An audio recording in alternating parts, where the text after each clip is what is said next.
Hi friends, ఎలా ఉన్నారు? So dinner అయిపోయిందా?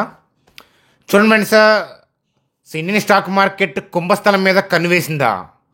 సో ఈ ర్యాలీ ఎక్కడ దాకా కొనసాగుతుంది?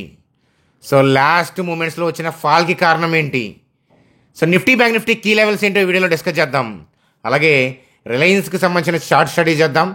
సో టాటా మోటార్స్కి సంబంధించిన చాలా ఇంపార్టెంట్ న్యూస్ అప్డేట్ ఉంది. సో అలాగే నెగిటివ్ న్యూస్ అంటున్నారు, అదేంటో చూద్దాం.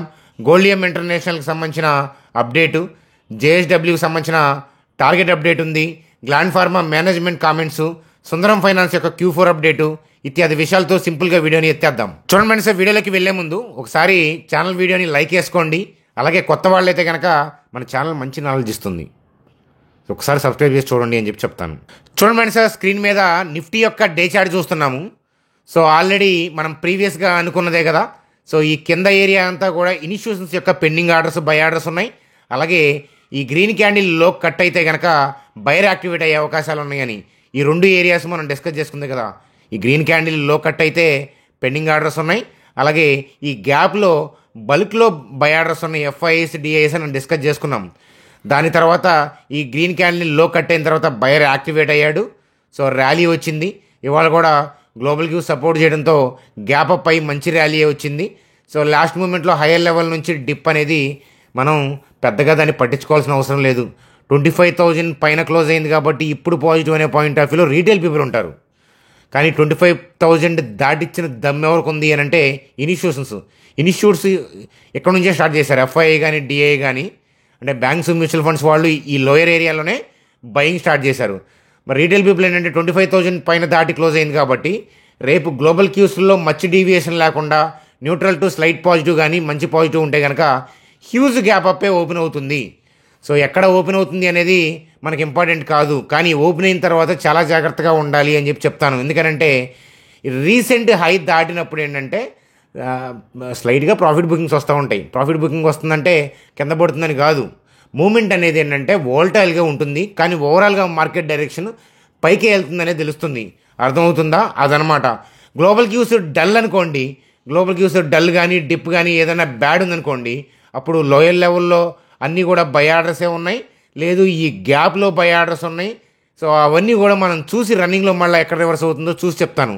కానీ మనం అందరం గుర్తుపెట్టుకోవాల్సింది ఏంటంటే broad picture of the stock market, trend of the stock market ఏంటి అని అంటే అప్ సైడ్ అని మీ అందరికీ తెలుసు కదా. Broad picture, trend of the market అనేది అప్ సైడ్ అనేది మీ అందరికీ తెలుసు కదా. కాబట్టి మధ్యలో 1-2 డేస్ ఏదైనా డిప్స్ రావచ్చు, రాకుండా కూడా పైకి వెళ్ళొచ్చు. కానీ ఏదైనా డిప్స్ వస్తే ర్యాలీస్ మంచిగా వస్తాయి. చూడండి, ఇది కూడా అప్ ట్రెండ్ అని అన్నాం, రీట్రేస్మెంట్ వచ్చింది కాబట్టి ర్యాలీ బాగుంది. వరుసగా 2 డేస్ ర్యాలీ అయింది. అలాగే రౌండ్ నెంబర్ పైన క్లోజ్ అయింది కాబట్టి రేపొద్దున రీటైల్ పీపుల్ ఏంటంటే 9:15కే రెడీగా ఉంటారు. వాళ్ళకి ఛాన్స్ ఇస్తే 8:15కి రెడీగా ఉంటారు కొనడానికి. ఓపెనింగే బై చేసే పాయింట్ ఆఫ్ వ్యూలో వాళ్ళు ఆలోచిస్తారు. కాబట్టి ఇన్స్టిట్యూషన్స్ బై చేయాలంటే ఆర్డర్లు ఎగ్జిక్యూట్ అవ్వు. అందుకని హ్యూజ్ గ్యాప్ అప్లో కనుక మార్కెట్ ఓపెన్ అయితే కనుక డోజీ కైండ్ ఆఫ్ క్యాండిల్ పడే అవకాశాలు ఉంటాయి. అలాగేనంటే మీరు హ్యూజ్ ర్యాలీలో ఓపెన్ అయినప్పుడు అక్కడి నుంచి కూడా పైకి పోతుంది అనే మీరు ఏదైనా ట్రేడ్ తీసుకుంటే మీరు అనుకున్న టార్గెట్కి వెళ్ళొచ్చు, వెళ్ళకపోవచ్చు, ఇబ్బంది పడతారు, అదనమాట. కానీ ఓవరాల్గా బ్రాడ్ పిక్చర్ ఏంటి అని అంటే అప్, అంటే trend of the stock market, current trend of the stock market ఏంటంటే అప్. ఒకవేళ ఇప్పుడున్న మ్యాక్రో డేటా అండ్ ఇప్పుడున్న బిజినెస్ డేటా కానీ ఎకానమీ కానీ గ్లోబల్ థింగ్స్ వల్ల అయితే కనుక ట్రెండ్ అప్ ట్రెండ్లోనే ఉంది. కానీ మ్యాక్రో డేటాలో ఏదైనా చేంజ్ వస్తే, ఒకవేళ మ్యాక్రో డేటాలో కనుక మనకి ఏదైనా చేంజ్ వస్తే మనం డిస్కస్ చేసుకోవాలి. సో నేను లైవ్ మార్కెట్ చూస్తుంటే టెలిగ్రామ్ గ్రూప్లో అప్డేట్ ఇస్తాను, క్యాండిల్లో ఏదైనా తేడా ఉంటే. లేదు అని అంటే వీడియోలో యాజ్ యూజువల్గా మన సబ్స్క్రైబర్స్కి బ్రాడ్ పిక్చర్ మారింది అని చెప్తాను. బ్రాడ్ పిక్చర్ అప్ సైడ్ ఉన్నప్పుడు మనం ట్రేడ్ పాయింట్ ఆఫ్ వ్యూలో ఆలోచించే ట్రేడర్స్ ఏంటంటే డౌన్ సైడ్ థింక్ చేయకూడదు. మార్కెట్ ఎప్పుడైనా గ్లోబల్ క్యూస్ వల్ల బ్యాడ్ అవ్వచ్చు, టెంపరీ గ్లిచెస్, ఆర్డర్లు దొరక కూడా డిప్ అవ్వచ్చు. కానీ మీరు డౌన్ సైడ్ థింక్ చేశారంటే మీరు అనుకున్న లెవెల్ దాకా వెళ్ళకపోవచ్చు. ఎందుకంటే అప్ ట్రెండ్లో ఎప్పుడు కూడా ఏ కొద్ది ఆపర్చునిటీ ఉన్న మార్కెట్ ఏంటంటే పైకి వెళ్ళాలని చూస్తుంది. అర్థమవుతుందా? ట్రెండ్ డౌన్ అయినప్పుడు అప్పుడు మీరు థింక్ చేయొచ్చు, సెల్ అండ్ ర్యాలీస్ అనే పాయింట్ ఆఫ్ వ్యూ థింక్ చేయొచ్చు. కానీ ట్రెండ్ అప్ ఉన్నప్పుడు యాజ్ ఏ రీటైల్ పీపుల్గా బై అండ్ డిప్స్ అనే స్ట్రాటజీనే వాడాలి. అర్థమవుతుందా? మీకు ఈ నెక్స్ట్ డే డిప్ అవుతుందని అనిపించింది అనుకోండి, టెంపరీ గ్లిచ్ వల్ల ఆగండి. ఇంకో డే కూడా పడుతుంది అనిపించింది అనుకోండి, ఆగండి. ఎక్కడి నుంచి రివర్స్ అవ్వబోతుందో ఆ పాయింట్ ఐడెంటిఫై చేయండి. సో అదనమాట. అలా ఐడెంటిఫై చేస్తే మీరు 500 to 1000 పాయింట్స్ ఈజీగా ఏంటంటే క్యాప్చర్ చేయొచ్చు అనమాట. సో మన ఎడ్యుకేషన్ గైడెన్స్ అనేది మీకు లెర్నింగ్ కాన్సెప్ట్లో మన ఛానల్ ఎప్పుడు కూడా సపోర్ట్ ఉంటుంది. మీ వెనక నేను ఉన్నా కదా నేర్పించడానికి. చూడండి, ఇప్పటిదాకా మనం చెప్పిన థింగ్స్ నచ్చితే కనుక వీడియోని లైక్ చేయండి అని చెప్తాను. అలాగే మీ ఫ్రెండ్స్కి షేర్ చేయండి. చూడండి సార్, మెక్వేర్ వాళ్ళు జేఎస్డబ్ల్యూ స్టీల్ గురించి ఏంటంటే మెయింటైన్ అవుట్ పర్ఫార్మ్ అని చెప్పి టార్గెట్ ప్రైస్ ఇచ్చారనమాట. సో మీరేంటంటే ఇక్కడ వాళ్ళు చెప్తున్న పాయింటర్స్ని ఒకసారి మొత్తం కూడా చదవండి. ఈ టార్గెట్ ప్రైస్ గురించి మర్చిపోండి. సో వాళ్ళు ఏ పాయింట్స్ని అసెస్ చేస్తున్నారనేది చూడండి. సో మనకి ఉపయోగపడతాయి అన్నమాట. చూడండి, అలాగే Tata Motors in focus. Trump ఏమంటున్నారంటే 50% టారిఫ్ ఆన్ యూరోపియన్ యూనియన్ అంటున్నారు. So begin from 9th July అంటున్నారు. సో టాటా మోటార్స్ యొక్క బిజినెస్ ఎక్కువ ఉంది, జాగ్వార్ ల్యాండ్ రోవర్ ఉంది కాబట్టి యూరోప్లో మరి దానివల్ల ఇంపాక్ట్ పడుతుందనే పాయింట్ ఆఫ్ వ్యూలో కనిపిస్తూ ఉంది. కానీ ఇవి టెంపరీ గ్లిచెస్ అని చెప్తానమాట. కానీ ఓవరాల్గా టాటా మోటార్స్ యొక్క ఎర్నింగ్స్ థింగ్స్ అవన్నీ బాగుంటే కంపెనీ మంచిగా వెళ్తుంది.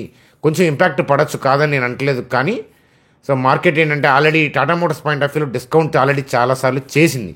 అది రివర్సల్ ట్రెండ్ స్టార్ట్ అయిందని మనం గతంలోనే చెప్పాం. అక్కడ నుంచి చాలా ర్యాలీస్ కూడా వచ్చాయి టాటా మోటార్స్కి సంబంధించి. అంటే ఎడ్యుకేషనల్గా ఏంటంటే మనం 10 years డేటా మనం చాలాసార్లు ఫండమెంటల్స్ కూడా డిస్కస్ చేశాము. లో పీఈలో ఉందనే పాయింట్ ఆఫ్ వ్యూలో కూడా మీకు రిమైండ్ చేశాను. మీ ఫైనాన్షియల్ అడ్వైజర్ని కలిసి మీరు రీసెర్చ్ చేసుకోమని చాలాసార్లు చెప్పాను. అది చేస్తారని ఆశిస్తున్నాను. చూడండి సార్, ఎటర్నల్ సో రీసెంట్గా ర్యాలీస్ వచ్చింది, మళ్ళీ డిప్ అవుతూ ఉంది. సో ఎందుకంటే ఇప్పుడు ఎటర్నల్ ఇన్ ఫోకస్ అని కనిపిస్తుంది. ఎంఎస్సిఐ ఇండెక్స్ అంటే గ్లోబల్ ఇండెక్స్ ఎంఎస్సిఐ అండ్ అలాగే ఎఫ్టిఎస్సి weight reduction in indices may lead to outflow of $840 million అంట. దానివల్ల ఏంటంటే డిప్ అవుతూ ఉంది స్టాక్ మార్కెట్. ఎట్లాంటి న్యూస్ అప్డేట్ వచ్చినప్పుడు పడతాయి కదా. చూడండి ఫ్రెండ్స్, గోల్డియం ఇంటర్నేషనల్ రెవెన్యూ 34% పెరిగింది ఇరానీ పాయింట్ ఆఫ్ వ్యూలో. నెట్ ప్రాఫిట్ 30% పెరిగింది. మంచి రిజల్ట్స్ పోస్ట్ చేశారని చెప్పొచ్చు. చూడండి, అలాగే సుందరం ఫైనాన్స్ యొక్క రిపోర్ట్స్ చూస్తే కనుక net profit Irani point of వ్యూలో చూడండి డబల్ అయింది ఆల్మోస్ట్. అలాగే రెవెన్యూ 4.8% పెరిగింది. సో అది మనం చూడొచ్చు అనమాట. చూడండి, అలాగే గ్లెన్మార్క్ ఫార్మాకి సంబంధించి మేనేజ్మెంట్ పోస్ట్ అనమాట. ఫినాన్షియల్ ఇయర్ 26కి సంబంధించి top line growth of 10 to 12% with 19% margin target అని చెప్పారు. వీటిని బేస్ చేసుకొని బ్రోకింగ్ కంపెనీస్ ఏంటంటే రేటింగ్ ఇస్తా టార్గెట్స్ ఇస్తూ ఉంటారనమాట. కాబట్టి ఇట్లాంటి పాయింట్స్ ఒకసారి చూడండి అని చెప్పి చెప్తాను. చూడండి sir, Reliance Nifty, Bank Nifty యొక్క చార్ట్స్ చూసే ముందు సో మీలో ఎవరికైనా ట్రేడింగ్ అకౌంట్, డిమాట్ అకౌంట్ లేకపోతే రెండు కలిపి ఉన్నాయి చూడండి. ఇక్కడ ఏంజల్ ప్రొవైడ్ చేశాను. 10 minutesలో అకౌంట్ ఓపెన్ అయిపోతుంది. అట్లాగే ఏంటంటే బ్రాండెడ్ అకౌంట్ పర్ డే ₹20 మాత్రమే ఛార్జ్ చేస్తున్నారు. మీరు గోల్డ్ బాండ్స్ సో ఇట్లాంటి వాటిలో కూడా మీరు ఇన్వెస్ట్మెంట్ చేసుకోవచ్చు. ఎందుకంటే ఏంజల్ వన్ అంటే వాళ్ళు ఏఎంసీ బిజినెస్లో కూడా రన్ చేస్తున్నారు కాబట్టి గోల్డ్ బాండ్స్, మ్యూచువల్ ఫండ్స్ ఇట్లాంటి వాళ్ళు చేసుకోవచ్చు అనమాట. కాబట్టి అకౌంట్ ఓపెన్ చేసిన వాళ్ళు ఐడిని మా టీం నెంబర్కి వాట్సాప్ చేయండి. ఏదైనా వాళ్ళు వెబినార్లు కండక్ట్ చేస్తుంటే మీకు ఇన్ఫామ్ చేస్తానని చెప్తాను. చూడండి ఫ్రెండ్స్, అలాగే బ్యాంక్ నిఫ్టీ గురించి. సో బ్యాంక్ నిఫ్టీ కూడా చూసారా, ఈ రీసెంట్ హై దాటిన తర్వాత ప్రాఫిట్ బుకింగ్ వచ్చింది. సెల్ ఆఫ్ కాదు, ప్రాఫిట్ బుకింగ్ అంతే ఈ హైస్ దాటినాక. కానీ సో బిగినింగ్ డేస్లో రీటైల్ పీపుల్ లాగా నేను కూడా ఆలోచించేవాడిని ఏంటంటే ఈ టేల్స్ మీద లైన్ డ్రా చేసుకొని అది రెసిస్టెన్స్, అది దాటితే పాజిటివ్ అని. మీరు చూడండి, యాక్చువల్గా అది దాటేదాకా బాగానే వెళ్తుంది. అది దాటిన తర్వాత ప్రాఫిట్ బుకింగ్ అవుతూ ఉంటుంది. ఎందుకంటే ఈ రెసిస్టెన్స్ దాన్ని దాటితే బుల్లిష్ అనే పాయింట్ ఆఫ్ వ్యూలో రీటైల్ పీపుల్ ఎక్కువ మంది ఉంటారు కాబట్టి దానిపైన ఏంటంటే ప్రాఫిట్ బుకింగ్ కోసం సెల్ ఆర్డర్లు పెట్టుకొని కూర్చుంటారు. కింద పడేయాలనే ఉద్దేశం కాదు. తిమ్మింగళం బతకాలంటే చేపలు తినాలి. కాబట్టి ఎక్కువ బై ఆర్డర్స్ ఉన్న ఏరియాలోనే వాళ్ళు సెల్ ఆర్డర్స్ రిలీజ్ చేసుకొని ప్రాఫిట్ బుకింగ్ చేసుకోగలుగుతారు. అలాంటి ఏరియాస్ ఏంటి, ఈ లైన్ పైన. అది అట్లా అని చెప్పి మార్కెట్ కింద పడుతుందని నేను అంటలా. సో కిందకు వచ్చినా మళ్ళీ ఏంటంటే పైకి వెళ్ళాలని చూస్తుంది. ఎందుకంటే ఓవరాల్ డైరెక్షన్ అప్ సైడ్. కానీ ఈ లైన్ని బేస్ చేసుకొని రెసిస్టెన్స్ అనుకొని మీరు లైన్ పైన కొంటే కనుక ఆ లైన్ కింద స్టాప్ లాస్ ఇట్ అయితే మీ స్టాప్ లాస్ కొట్టిద్ది. మార్కెట్ డైరెక్షన్ పైకే ఉంది కానీ మీ అకౌంట్ డైరెక్షన్ కిందకు ఉంటుంది. సో కాబట్టి మీరేంటంటే ఏది కూడా నమ్మద్దు. మీరు ఎక్కడ చూసినా, ఏ సోషల్ మీడియా చేసినా, ఎంత తోపు హిందీ ఛానల్, ఇంగ్లీష్ ఛానల్ అయినా కూడా మీరేంటంటే try to observe the things. అర్థమవుతుందా? అది అలా కాకుండా కనుక మీరు ఎగబడితే ఏంటంటే most of the times stop loss చిక్కుంటాం అనమాట. అది ట్రెండ్ అప్ సైడ్ కాబట్టి సో టెంపరీ డిప్స్ కోసం చూడండి. ర్యాలీ వచ్చే 0.95 చేస్తే మీకు బెనిఫిట్ అవుతుంది. సో రీసెంట్గా చెప్పింది చూడండి, ఇక్కడ నుంచి ఇక్కడికి ఉపయోగపడింది. చూడండి, ఇక్కడ నుంచి ఈ హైట్ దాటుతుందని చెప్పాము. ఈ హైట్ దాటేదాకా మీరు ఆగినా మంచి ఎడ్యుకేషన్గా మంచి వ్యూ దొరికినట్లే. అలా కాకుండా నేను 55,703 దాటి క్లోజ్ అయితే పడుకుంటే నేను దాని మీదకి వెళ్తాను అని అంటే మార్కెట్ ఏంటంటే మన్న పడుకోబెట్టేస్తుంది. అర్థమవుతుందా? కాబట్టి చాలా చాలా జాగ్రత్తగా ఉండాలి స్టాక్ మార్కెట్తో అని చెప్పి చెప్తాను. మీ ఓన్ సెన్స్ ఏదైతే ఉందో అబ్జర్వ్ చేస్తే మార్కెట్ మీ ఓన్ సెన్స్తోనే మార్కెట్ని ఏంటంటే గెలవచ్చు, ఎంతో కొంత ఏంటంటే మనం తీయచ్చు అని చెప్పి చెప్తాను. చూడండి సార్, రిలయన్స్ పాయింట్ ఆఫ్ వ్యూలో కూడా మనం రీసెంట్ వీడియోస్లో డిస్కస్ చేసుకున్నాం. మీకు గుర్తుందా? ఈ 1374 39 దగ్గర గ్యాప్ ఉంది. సో చూడండి, ఈ రెడ్ క్యాండిల్ క్లోజింగ్ దగ్గర నుంచి ఇక్కడ ఓపెనింగ్ దాకా ఎంటీ స్పేస్ కనిపిస్తూ ఉంది అని అంటే ఈ రెడ్ క్యాండిల్ ఏరియా దగ్గర నుంచి బయర్స్ హెవీగా ఉన్నారు, కానీ సెల్లర్స్ ఆ ఏరియాలో లేరు. అందుకని ప్రీ మార్కెట్లో ఆ గ్యాప్ అప్ వచ్చిన రోజు ప్రీ మార్కెట్లో ఆర్డర్స్ ఇక్కడ ప్లేస్ చేయడం వల్ల అలా గ్యాప్ అప్ అయి ర్యాలీ అయింది. మళ్ళా మార్కెట్ ఎప్పుడైతే ఈ గ్యాప్లోకి వస్తుందో ఆ పెండింగ్ ఆర్డర్స్ ఎగ్జిక్యూట్ అవుతాయి అని చెప్పి మనం చెప్పాము. సో మీరులో ఎంతమంది అబ్జర్వ్ చేశారు? అబ్జర్వ్ చేసిన వాళ్ళు ఉంటే కనుక కామెంట్ చేయండి. చూసారా, ఆ గ్యాప్లోకి వచ్చిన తర్వాత షార్ప్ టైల్ పడింది. అంటే ఇక్కడ ఆర్డర్లు ఉంటేనే కదా ఎగ్జిక్యూట్ అయ్యేది. దాని తర్వాత ఏంటంటే వాళ్ళ ఏరియా నుంచి కాబట్టి మళ్ళీ ఏంటంటే రివర్స్ చేసుకుంటా వెళ్తున్నారు. మ్యాక్రో డేటాలో డీవియేషన్ లేకపోతే ఏంటంటే స్లోగా అయినా కొద్దిగా ఫాస్ట్గా అయినా సరే ఈ రీసెంట్ హైని రిలయన్స్ త్వరలో దాటబోతుంది.